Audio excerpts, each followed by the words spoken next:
যাকে বলেছিলেন শিয়াল সেই মোদিকেই ধন্যবাদ দিলেন থালাপতি বিজয়। থালাপতি বিজয় ও নরেন্দ্র মোদি।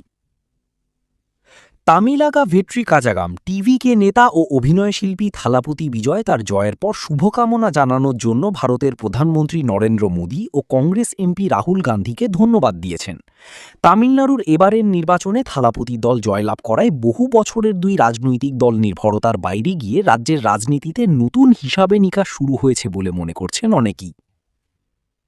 মজার ব্যাপার হচ্ছে, নির্বাচনের আগে মাদুরাইয়ে এক বিশাল জনসভায় দেওয়া বিজয়ের বক্তব্যে উঠে আসে এমন কিছু মন্তব্য যা সামাজিক যোগাযোগ মাধ্যমে ভাইরাল হয়ে যায়।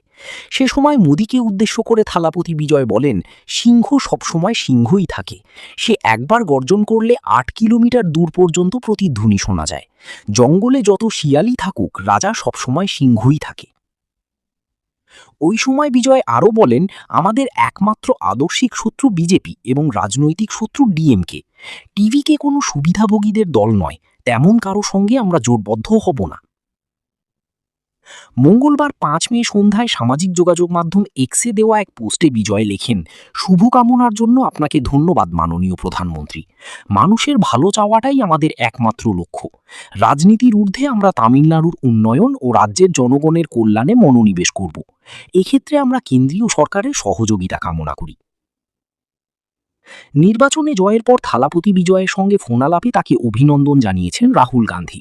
তার প্রতি কৃতজ্ঞতা প্রকাশ করে এক্সে দেওয়া আরেকটি পোস্টে সাবেক এই তামিল অভিনেতা লিখেন, লোকসভার মাননীয় বিরোধী দলীয় নেতাকে ফোন কল ও শুভকামনা জানানোর জন্য জানাই আন্তরিক ধন্যবাদ। আমরা জনকল্যাণে নিয়োজিত থাকব এবং আমাদের রাজ্যের সাংস্কৃতিক বৈচিত্র্য রক্ষায় কাজ করব, যেটাতে যৌথ প্রচেষ্টার দরকার।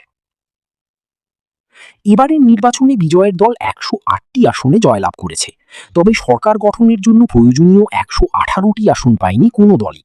এতে করে সেখানকার রাজনৈতিক পরিস্থিতিতে অনিশ্চয়তা ও তীব্র দর কষাকষির আশঙ্কা তৈরি হয়েছে। সূত্র এনডিটিভি।